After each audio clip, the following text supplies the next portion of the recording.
যে শতকরাও দিয়ে দেব।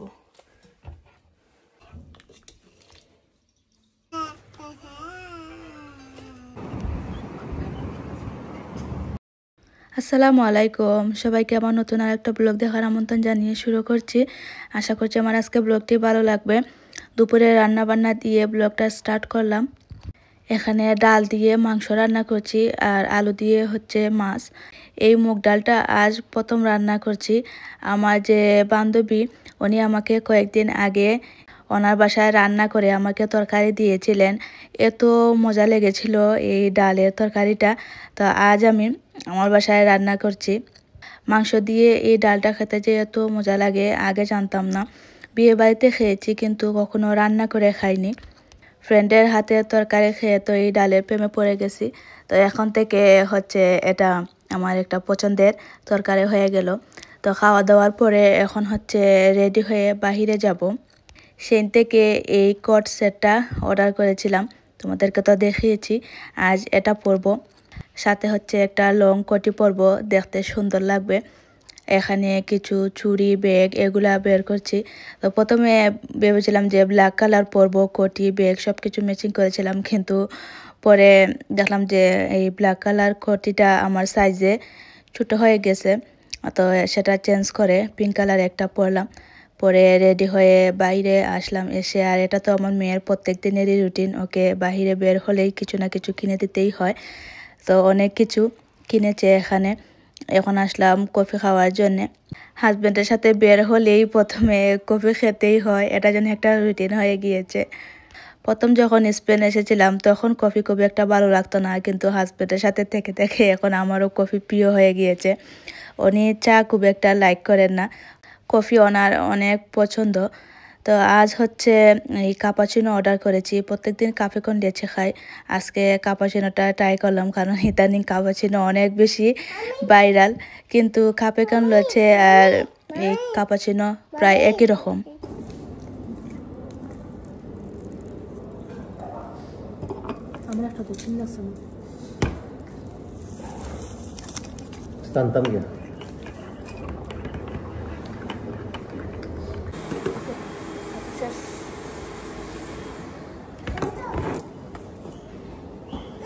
কফি খাওয়ার পরে এখন আসলাম একটা আইসক্রিমের শপে। এখানে তারা অনেক সুন্দর করে এটাকে কি বলে, প্যানকেকের মতো নাকি ভুলে গেছে এটার নাম। এটার মধ্যে ওনারা আইসক্রিম তারপরে চকলেট অনেক সুন্দর করে দেন। এই যে আমরা একটা অর্ডার করলাম, আর এটা খেতে তো মজা লাগছিল। এই ফার্স্ট টাইম এটা ট্রাই করেছি, আর এটার দামটাও অনেক বেশি। এই একটা 15 ইউরো দিয়ে কিনেছি। এটা হচ্ছে তোমার পছন্দ অনুযায়ী ওনারা বানিয়ে দেন, কীরকম আইসক্রিম বা কীরকম চকলেট ওনারা দিবেন সব কিছু জিজ্ঞেস করেন। তো আমি আমার পছন্দ অনুযায়ী সব কিছু বললাম, তারপরে ওনারা বানিয়ে দিয়েছেন।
আমরিনকে নিয়ে পার্কে গেলাম। এখন হচ্ছে মাংসের শপে আসছি মাংস কেনার জন্য। এখানে গরুর পা দেখে তো আমার খুব খেতে ইচ্ছা করছে, তো 2টা নিলাম। আর বাসার জন্য কিছু মাংস মেশিনে কাপড় ঢুকিয়ে তারপরে বাহিরে গিয়েছিলাম, এগুলো তো ধোয়া হয়ে গেছে, এখন হচ্ছে বাহিরে মেলে দিচ্ছি।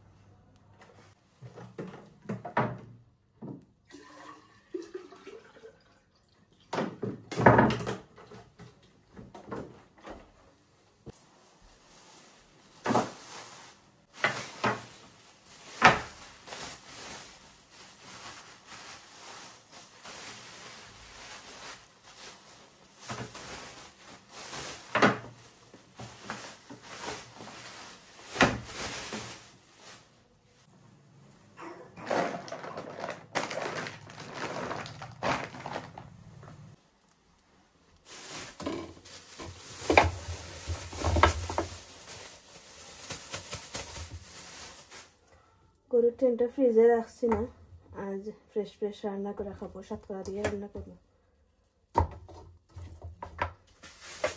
এখন কিছু গরুর মাংস দিই, ভালো লাগবে।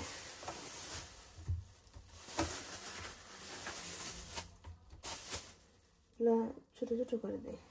গরুর পাটা ভালো করে ধুয়ে নিয়েছি। এখানে দিয়েছি কাটা পেঁয়াজ, আদা, রসুন, ব্লেন্ডার করা পেঁয়াজ, আর মাংসের মধ্যে যা যা মশলা দিই আমরা সব কিছু। তারপরে এই যে সাতকরাও দিয়ে দেব। এখানে অ্যাড করলাম তেল, তারপরে অল্প করে পানি দিচ্ছি, পরে আবার পানি অ্যাড করব। এই পানিটা দেওয়ার কারণটা হচ্ছে যাতে পুড়ে না যায়, সেই কারণে সব কিছু একসাথে মাখিয়ে এটাকে জাল করব।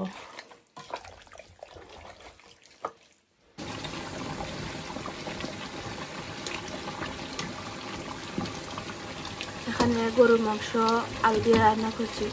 এটা আজকের জন্য না, ফ্রিজে রেখে দেবো, 2 দিন পরে বের করবো। আজকে তরকারি আছে। আসলে শরীরের অবস্থা এখন এমন হয়েছে যে একদিন রান্না করলে 2 দিনের মধ্যে আর রান্না করতে ভালো লাগে না। তাই যেদিনই রান্না করি একসাথে 3-4টা তরকারি রান্না করে রেখে দিই।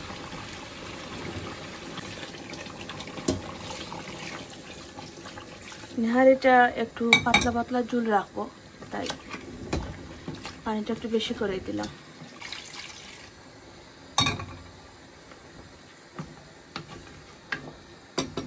ধনে পাতা, একটা টমেটো আর কয়েকটা কাঁচামরিচ দিলাম।